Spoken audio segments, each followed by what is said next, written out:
Características de los trastornos del neurodesarrollo. Los trastornos del neurodesarrollo tienen unas características que se les confiere personalidad propia. En primer lugar, las manifestaciones que aparecen no son esencialmente distintivas de aspectos conductuales que pueden exhibir cualquier persona que se considera normal. Por ejemplo, la distractibilidad o la impulsividad, propia de un trastorno de atención. Pueden presentarla cualquier individuo normal al que se considera simplemente como una persona despistada o impulsiva. Por lo tanto, los límites entre trastorno y normalidad pueden ser muy imprecisos y dependientes del contexto o de la persona que evalúa el problema. Otro aspecto de los trastornos del neurodesarrollo es que actualmente no existen marcadores biológicos para ninguno de ellos. Ningún análisis, electroencefalograma, examen radiológico, TAC o resonancia magnética o prueba biológica es útil, a no ser que exista un motivo concreto para aplicarla. Por este motivo, el diagnóstico se sustenta a cierto grado de subjetividad por parte del profesional que interpreta la magnitud del síntoma. En muchos casos, la dificultad no reside en decantarse por un trastorno u otro, sino en demostrar la presencia de 2 o 3 trastornos asociados. De hecho, existen diversos estudios que ponen en evidencia que en ciertos trastornos, como el trastorno de déficit de atención e hiperactividad, TDAH, la forma más rara de presentación es el TDAH puro.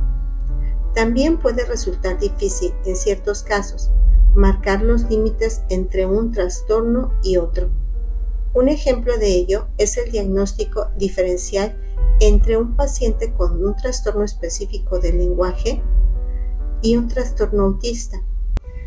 En ambos casos puede existir una discapacidad para la relación social vinculada. En estos casos puede resultar difícil marcar un límite entre un déficit en la comprensión lingüística propia del trastorno del lenguaje y un déficit en la comprensión social propia del trastorno autista. La tabla resume las características básicas de los trastornos del neurodesarrollo. Los síntomas de los trastornos del neurodesarrollo son características normales presentes en cualquier individuo. Los límites con la normalidad son arbitrarios.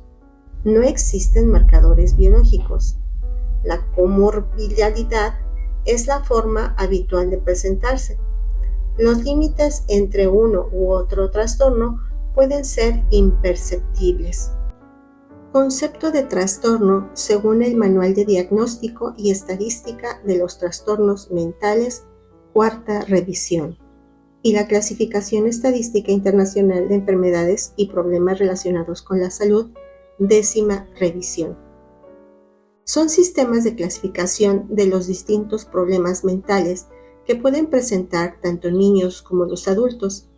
El primero está editado por la Asociación Americana de Psiquiatría y el segundo corresponde a la Organización Mundial de la Salud. Ambos manuales son revisados periódicamente, por lo tanto, el primero está en su cuarta revisión y el segundo indica que ya ha precedido 9 revisiones. Las clasificaciones que se ofrecen en ambos casos permiten que distintos profesionales y grupos de investigación utilicen la misma terminología y los mismos criterios.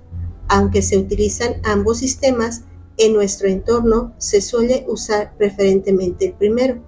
Es por ello que los trastornos que se describen en este libro se denominarán según la nomenclatura del Manual de Diagnóstico Estadística de los Trastornos Mentales en su cuarta revisión. Características de los genes responsables de los trastornos del neurodesarrollo. Tal como se ha explicado anteriormente, existen alteraciones genéticas que por sí mismas son causa suficiente para que exista cierto trastorno. En estos casos, la entidad resultante se denomina enfermedad o síndrome, por ejemplo, el síndrome de Down. Por el contrario, Los genes implicados en los trastornos del neurodesarrollo ahondan en mayor o menor grado las siguientes características. 1. Por carácter cuantitativo. 2. Heterogeneidad. 3. Poligenicidad. Y 4. Pleitropismo. El carácter cuantitativo lo aportan los locus asociados a caracteres dimensionales o complejos, que operan contribuyendo junto con otros genes e influencias del entorno a las variaciones cuantitativas de algún rasgo. Esto quiere decir que dichos genes transmiten que determinado rasgo se exprese con mayor o menor intensidad. La heterogeneidad indica que el mismo trastorno puede estar vinculado a distintas combinaciones genéticas. La poligenicidad hace referencia al efecto acumulativo en un mismo trastorno de varios genes con efectos menores. El pleitropismo implica que un mismo gen puede influir en más de un aspecto.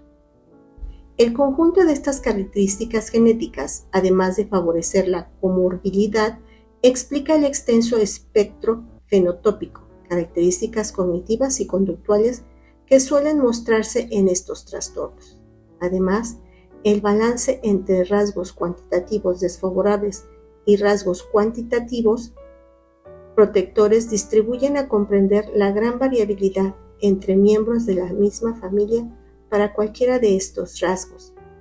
La situación se complica más todavía si se tienen en cuenta que la expresividad de los rasgos cuantitativos, tanto positivos como negativos, tienen una fuerte influencia ambiental. En realidad, un trastorno del neurodesarrollo es consecuencia de una combinación genética desfavorable.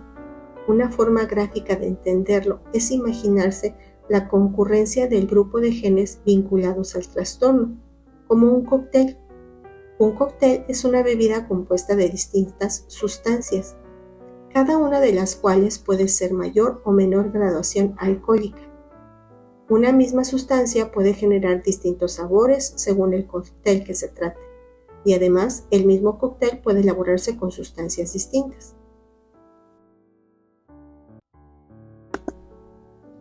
¿Cómo influyen los genes en la conducta?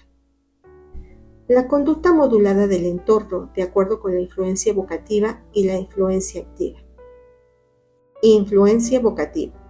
Significa que las características del niño influyen en la conducta de las personas de su entorno, la cual, a su vez, revierte sobre el niño. Se puede poner el ejemplo de un niño con TDAH, sin duda. La falta de autocontrol y la conducta disruptiva propia del TDAH pueden contribuir a generar un entorno caótico y descontrolado. Tal situación incrementará los síntomas del trastorno de desarrollo de atención e hiperactividad. Influencia activa. Significa que el niño, de acuerdo con sus capacidades, selecciona actividades que le facilitan o limitan su desarrollo cognitivo. Por ejemplo, un niño con dislexia tiende a leer poco porque le resulta difícil y en consecuencia no le gusta. La baja práctica lectora le va a limitar para alcanzar una lectura ágil y automática. Otro aspecto interesante relacionado con la influencia genética evocativa y activa es el fenómeno aparentemente paradójico de que la influencia de los genes tiende a incrementarse con la edad. Tradicionalmente se pensaban que los genes influían en las primeras etapas de la vida y que posteriormente el entorno moldeaba la conducta, alejándola de la influencia genética a medida que la persona alcanzaba la edad adulta. Sin embargo, ocurre todo lo contrario, es decir, el hijo se parece más a los padres según va haciéndose mayor. Ello se explica por qué a lo largo de la vida la modulación y la selección de un ambiente se ve influenciada por las características genéticas del individuo, pero además, a lo largo de los años, se cambia de amigos, de actividad, de localidad, de trabajo, en definitiva, de entornos y experiencias. Sin embargo, los genes y en consecuencia su impacto sobre el individuo permanece invariable a lo largo de toda la experiencia. Por tanto, la única influencia perdurable es la transmitida por los genes. Plasticidad cerebral. La plasticidad cerebral significa que el cerebro es un órgano dinámico cuyas conexiones y actividad a nivel molecular se van modulando a lo largo del crecimiento durante todos los periodos vitales, desde el nacimiento a la vejez. La plasticidad no es infinita, pero tampoco finaliza al superar la infancia o la adolescencia. La plasticidad no es la misma para cualquier función. Unas veces está ligada a periodos críticos del desarrollo y otras veces está presente en cualquier etapa de la vida. Se puede distinguir dos tipos de plasticidad. 1. Plasticidad pendiente de la experiencia. Es la plasticidad vinculada a funciones innatas, propias de la especie, imprescindibles para la adaptación al medio. Estas funciones son las capacidades sensoriales, las aptitudes motrices, ciertas conductas sociales y el lenguaje. Un niño aprende a andar, a hablar, relacionarse, percibir el entorno a través de los sentidos, sin que nadie se lo enseñe. Basta con que esté inmerso en un medio donde pueda desplazarse, donde pueda oír, donde pueda ver, donde pueda contemplar cómo las personas hablan y se comunican, donde pueda convivir con semejantes. El niño adquirirá estas habilidades, simplemente si nadie se lo impide. Un niño no es más listo si su madre le habla mucho o le canta canciones. No es más ágil si le pone andadores o deja de ponérselos. No es más nada si lo estimulan mucho o si simplemente crece en un entorno normal. La plasticidad pendiente tiene unos periodos críticos. Esto quiere decir que el cerebro está mejor preparado para alcanzar estas habilidades en edades tempranas que tardíamente. Sin embargo, los periodos críticos son mucho más amplios de lo que a veces se piensa. Los 3 primeros o los 5 primeros años de la vida son menos determinantes de lo que se afirma en ciertos medios. Afortunadamente, un niño no ha recibido unas influencias enriquecedoras durante los primeros años o ha sufrido algún trauma o abandono infantil. No por ello va a tener un cerebro dañado irremisiblemente. Evidentemente quedan excluidas de esta premisa situaciones extremas de malos tratos infantiles o aislamiento. 2. Plasticidad dependiente de la experiencia.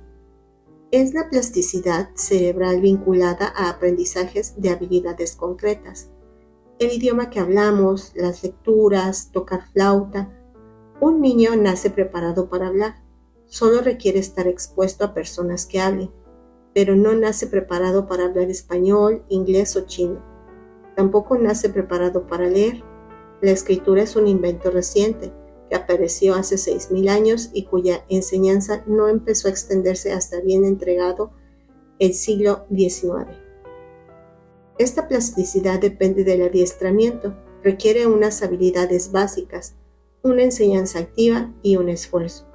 Esta plasticidad está presente toda la vida, aunque para ciertas funciones puede haber cierto declive.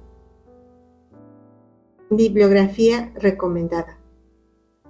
El mito de los 3 primeros años, una nueva visión del desarrollo inicial del cerebro y aprendizaje a lo largo de la vida, por Brue, editorial Paidós Ibérica, el año 2000.